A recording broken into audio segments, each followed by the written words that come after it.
ಬೆಂಗಳೂರು ಗ್ರಾಮಾಂತರ ಜಿಲ್ಲೆಗೆ ಭಾರತೀಯ ಜನತಾ ಪಾರ್ಟಿಯ ಪ್ರಧಾನ ಕಾರ್ಯದರ್ಶಿಯಾಗಿ ಆಯ್ಕೆಯಾದ ನಾಗವೇಣಿ ಹಾಗೂ ಕಾರ್ಯದರ್ಶಿಯಾಗಿ ತ್ಯಾಗರಾಜು ನೇಮಕಗೊಂಡ ಹಿನ್ನೆಲೆ ವಿಧಾನ ಪರಿಷತ್ ವಿರೋಧ ಪಕ್ಷದ ನಾಯಕರಾದ ಛಲವಾದಿ ನಾರಾಯಣಸ್ವಾಮಿ ಅವರನ್ನ ಭೇಟಿ ಮಾಡಿ ಅಭಿನಂದನೆ ಸಲ್ಲಿಸಿದರು. ಮುಂದೆ ರಾಜ್ಯದಲ್ಲಿ ಬಿಜೆಪಿ ಸರ್ಕಾರ ಆಡಳಿತಕ್ಕೆ ಬರಲಿದೆ ಎಂದು ವಿಧಾನ ಪರಿಷತ್ ವಿರೋಧ ಪಕ್ಷದ ನಾಯಕ ಛಲವಾದಿ ನಾರಾಯಣಸ್ವಾಮಿ ವಿಶ್ವಾಸ ವ್ಯಕ್ತಪಡಿಸಿದರು.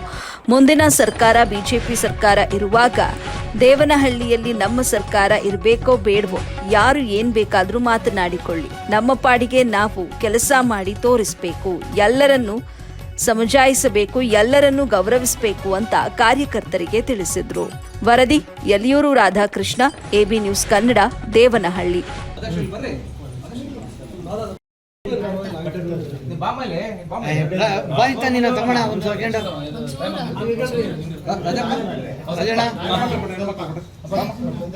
ಬಿಡ್ರಿ ಹೆಣ್ಮಕ್ಳು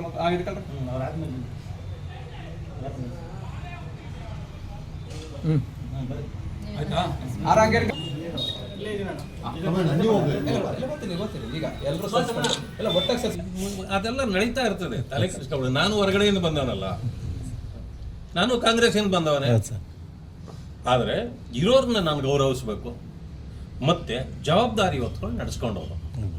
ಈಗ ನಾಗವೇಣಿಗೆ ಒಂದು ಜವಾಬ್ದಾರಿ ಕೊಟ್ಟಿದ್ದಾರೆ. ಯಾಕೆ ಕೊಟ್ಟಿದ್ದಾರೆ? ಸೊ ಅರ್ಹತೆನೂ ಇದೆ, ಸೀನಿಯಾರಿಟಿನೂ ಇದೆ. ಒಂದು ಹೆಣ್ಣು ಮಗಳನ್ನೂ ಗೌರವಿಸ್ಬೇಕಲ್ಲ. ನೀವು ಒಂದು ಹೆಣ್ಮಗಳಿಗೆ ಏನೂ ಮಾಡಲಿಲ್ಲ ಅಂತಂದ್ರೆ ಬೇರೆ ಇವರೆಲ್ಲ ಏನು ಮಾಡ್ಬೇಕು? ನಾಳೆ ಭರವಸೆ ಇರಲ್ಲ ಅವ್ರಿಗೆ. ನಾಗವೇಣಿನ ಗುರ್ತಿಸಿದ್ದಾರೆ, ನಾಳೆ ನಮ್ಮನ್ನು ಗುರ್ತಿಸ್ತಾರೆ. ಈಗ ತಾಲೂಕ್ ಪಂಚಾಯತ್, ಜಿಲ್ಲಾ ಪಂಚಾಯತ್, ಮಂಡಲ ಪಂಚಾಯತ್ ಇವೆಲ್ಲ ಬರ್ತವೆ. ಅವುಗಳು ನೋಡಬೇಕು. MLA ಅವಕಾಶ ಬರ್ತದೆ, ಬೇರೆ ಬೇರೆ ಸರ್ಕಾರ ಬಂದರೆ ಬೇಕಾದಷ್ಟು ಅವಕಾಶಗಳು ಬರ್ತದೆ. ಯಾರು ಕುರುಡನಿಗೆ ಕೇಳಿದ್ರು, ಕುಂಟನಿಗೆ ಕೇಳಿದ್ರು ಹೇಳ್ತಾರೆ ಮುಂದಿನ ಸರ್ಕಾರ BJP ಅಂತ. BJP ಸರ್ಕಾರ ಇರುವಾಗ ದೇವನಹಳ್ಳಿಯಲ್ಲೂ ನಮ್ಮ ಸರ್ಕಾರ ಇರಬೇಕಾ ಬೇಡವಾ? ಅದನ್ನು ಯೋಚನೆ ಮಾಡಿ. ಯಾರು ಏನು ಬೇಕಾದ್ರೂ ಮಾತಾಡ್ಕೊಳ್ಳಿ. ಮಾತಾಡ್ಕೊಳ್ತಾರೆ ಬಿಟ್ಟು ನನ್ನ ಕೆಲಸ ನಾನು ಅವ್ನು ಮಾತಾಡಿಬಿಟ್ನಲ್ಲ ಅಂತ ಸಟ್ಕೋಬೇಡಿ. ಮಾತಾಡ್ತಾನಲ್ಲ ಅವ್ನು ಭಾಳ ಕೆಲಸಗಾರ ಆಗಲ್ಲ. ಕೆಲಸಗಾರ ಜಾಸ್ತಿ ಮಾತಾಡಲ್ಲ. ಆಯ್ತಾನಪ್ಪ. ಅದರಿಂದ ಎಲ್ಲರನ್ನೂ ಸಮಜಾಯಿಸಿ ಮಾಡಬೇಕು, ಎಲ್ಲರನ್ನೂ ಗೌರವಿಸ್ಬೇಕು. ರಾಜಕಾರಣದಲ್ಲಿ ಮರ್ಯಾದೆ ಯಾರು ಕೊಡ್ತಾರೋ ಜನ ಅವ್ರ ಜೊತೆ ಉಳಿತಾರೆ, ಇಲ್ಲಾಂದ್ರೆ ಯಾರು ಉಳಿಯಲ್ಲ. ಅದರಿಂದ ಪ್ರತಿಯೊಬ್ಬರನ್ನು ಗೌರವಿಸ್ಕೊಳ್ಳಿ. ಆಮೇಲೆ ಹೆಣ್ಣು ಮಕ್ಕಳಿಗೆ ಬಹಳ ಕಷ್ಟ ರೀ ರಾಜಕಾರಣ. ನಮ್ಮ ಮನೆ ಹೆಣ್ಣು ಮಗಳನ್ನ ನಾವು ನಿನ್ನ ಇಷ್ಟ ಬಂದಂಗೆ ಹೋಗೋದು ಬಿಡ್ತೀವ? ಮತ್ತೆ ಅವ್ರ ಹೆಣ್ಣು ಮಕ್ಕಳು ಬಂದು ನಮ್ಮ ಜೊತೆಯಲ್ಲಿ ಕೆಲಸ ಮಾಡಬೇಕಂತಂದ್ರೆ ಅವ್ರಿಗೆ ಎಷ್ಟು ಕಷ್ಟ ಇರುತ್ತೆ. ಅವ್ರ ಮನೆಗಳಲ್ಲಿ ಅವ್ರನ್ನ ಯಾವ ರೀತಿ ಅಂತಿರ್ತಾರೆ, ನೋಡ್ತಿರ್ತಾರೆ.